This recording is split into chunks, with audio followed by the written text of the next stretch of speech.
En las últimas semanas en el canal empezamos a ver un poco de la historia de la antigua Grecia, específicamente la historia de la Grecia arcaica, es decir, el periodo después del colapso de la Edad del Bronce, después de la Edad Oscura, y este primer periodo de crecimiento de la civilización griega que va a dar origen a lo que conocemos como la Grecia clásica.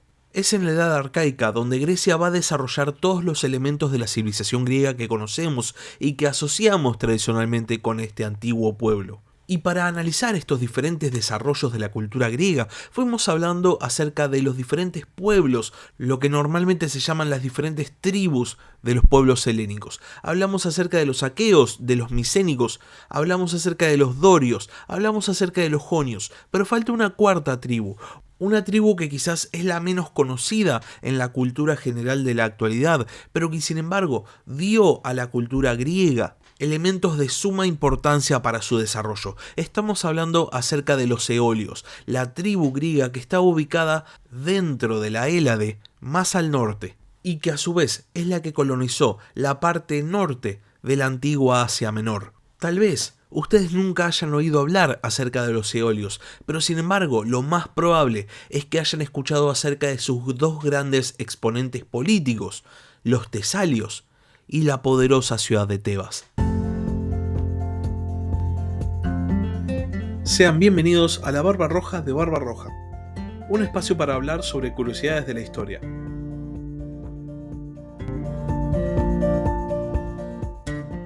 El pueblo eolio sufre esa condición que sufren algunos pueblos de la historia, que son destratados o no se les presta atención porque generalmente el foco está en sus ilustres vecinos. Los eolios nunca estuvieron en el foco de la investigación porque al lado y en el mismo periodo coexistían Atenas y Esparta. Por este motivo podemos decir que tanto historiadores como la cultura general han tratado a los eolios, tanto a los tesalios como a los beocios, de manera bastante injusta y no se les ha dado la importancia que genuinamente merecen. El origen de los eolios es muy similar al de los jonios. Es un pueblo griego que coexistía con los micénicos y que ya estaba en Grecia para el punto en que los micénicos estaban en auge. Este pueblo habitaba dos regiones de la Grecia continental histórica. Por un lado, la región de Eólide, lo que después se va a llamar Tesalia, y por el otro lado, la región de Beocia. Este pueblo llega a Grecia aproximadamente en el segundo milenio antes de Cristo, en esta primera oleada de inmigración griega, o sea, antes de la llegada de los dorios. Los eolios prosperan en relación con Micenas, tienen ciudades-palacios importantes, pero de la misma manera que los micénicos caen ante la llegada de los dorios, los eolios también ven la llegada de este pueblo proveniente del norte como un evento traumático. La región de la Eólide, lo que actualmente llamamos Tesalia, es saqueada por los dorios, y los eolios se tienen que mudar al sur, hacia Beocia. Sin embargo, los dorios, a diferencia de lo que hacen en el Peloponeso, no conquistan la Eólide, sino que siguen su camino. Sin embargo, esta tierra ya estaba devastada y estaba lista para una segunda invasión, ahora proveniente desde las montañas de Epiro, desde donde migran los tesalios, otro pueblo eolio que se asienta en la zona y da su nombre a la región. Esto lógicamente genera una fricción enorme con los eolios que ya estaban en la zona y gran parte de ellos deciden, en vez de migrar hacia el sur, cruzar el mar. De esta manera, los eolios llegan hasta las islas de Lesbos y Ténedos, actualmente en Grecia y Turquía respectivamente, y fundan ciudades, y desde esas ciudades eventualmente van a cruzar a la costa de Asia Menor y se van a asentar en una región que a partir de ese momento va a ser conocida como Eolia. De la misma manera que los jonios y los dorios fundan ciudades en Asia Menor, fundan colonias, los eolios también fundan sus propias ciudades, siendo la más importante de ellas la ciudad de Esmirna. Esta ciudad eventualmente va a ser tomada por griegos jonios de la ciudad de Asia Menor de Colofón, pero sin embargo al margen de contarse como una más de las ciudades jonias, Esmirna siempre va a retener ciertos elementos eolios en su cultura. Y estos elementos van a estar manifestados en el más ilustre de los hijos de Esmirna, el poeta Homero. Y es que si bien la obra de Homero está escrita en idioma jónico, se pueden encontrar varios elementos llamados eolizantes. Esto tiene una razón de ser muy particular. Esmirna había sido fundada por los eolios, pero había sido conquistada por los jonios, y habían coexistido estas dos culturas. Y es que, obviamente, los eolios hablaban el idioma eólico de la misma manera que los jonios hablaban el jónico y que los dorios hablaban el dórico. De hecho, el idioma eólico está considerado como de gran importancia a la hora de poder leer mucha de la literatura de la antigua Grecia, porque en eólico escribieron también la poetisa Safo de Mitilene y también Hesíodo, el famoso escritor de la Teogonía, una especie, podríamos decir a grandes rasgos, de Biblia de los mitos griegos. Y tal vez al escuchar los nombres de estos ilustres eolios, Homero, Safo, Hesíodo, puedan darse cuenta que este pueblo griego estaba muy relacionado con la literatura y con los mitos, y es en este punto donde reside la importancia del pueblo eolio, porque si los dorios eran los representantes de la belicosidad griega, si los jonios eran los representantes de la cultura, de la democracia, los eolios eran los representantes de la literatura y de los mitos, elementos que también posiblemente los eolios consideraban como propios, y esto puede haberse visto reforzado porque la propia morada de los dioses, el monte Olimpo, se encontraba justamente en uno de los territorios de los eolios, Tesalia. Esta región, de hecho, está muy relacionada con la mitología griega. De Tesalia se decía que venían Aquiles y Jasón, y en esta región habían nacido los mirmidones y también habitaban los centauros. Por si fuera poco, en la región de Tesalia se había asentado el poderoso héroe Helén, el que había dado el nombre a todos los griegos.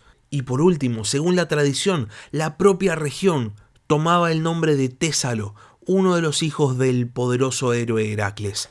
Tesalia, al igual que todos los otros territorios eolios, sin duda estaba impregnada de mitología griega. Pero además de los mitos, en esta región de poderosos jinetes también había una organización política muy real que había surgido a partir de la condición perpetuamente cambiante de la Grecia continental. Los tesalios, al igual que todos los otros pueblos griegos, no se encontraban unificados. Sin embargo, para mantener cierto espíritu de unidad tesalia, habían formado una liga dentro de la cual se encontraban todas las grandes polis tesalias, siendo la más importante la polis de Larisa. Larisa era la cabeza indiscutida de la Liga Tesalia, no solo por poder real, sino también por prestigio, y es que en esta ciudad gobernaba la dinastía de los Alévadas, descendientes del poderoso caudillo Alevas el Rojo, el mítico conquistador de Tesalia. En Larisa tenía su asiento el Tago, un gobernante de la Liga Tesalia, elegido cada año por todas las polis. El Tago tenía funciones muy similares a la del estratego de las demás ligas griegas, una especie de general en jefe a cargo de las relaciones exteriores. Ahora bien, al margen de la organización política, los tesalios también tenían una firme organización social, muy similar a la organización de los dorios. Los tesalios también tenían una categoría para sus propios ciudadanos, quienes gozaban de plenos derechos. También tenían una categoría para los períecos y también tenían sus propios ilotas, llamados penestas. Para los tesalios, así como también para los dorios, la sociedad estaba dividida básicamente en dos grandes grupos, aquellos que habían sido conquistados y aquellos que habían sido conquistadores. Al sur de Tesalia se encontraba Beocia, una tierra de poderosas ciudades, siendo la más importante la polis de Tebas. Los beocios eran tan eolios como los tesalios. Sin embargo, después de la invasión tesalia, había habido fricciones entre ambos pueblos y por este motivo se habían buscado orígenes mitológicos separados. Si los tesalios decían que su pueblo descendía del mítico rey Heracles, entonces los beocios iban a decir que su pueblo provenía de otra estirpe total y completamente diferente. Había parte de los beocios que decían que descendían de los minias, parte de los pelagos, un pueblo originario de Grecia antes de la llegada de los helenos. Y había otra parte de los beocios, específicamente los relacionados con Tebas, que decían que descendían de Cadmo, hijo del rey fenicio Agénor. Según los tebanos, Cadmo había fundado su ciudad en el lugar donde el oráculo le había dicho que tenía que fundarla.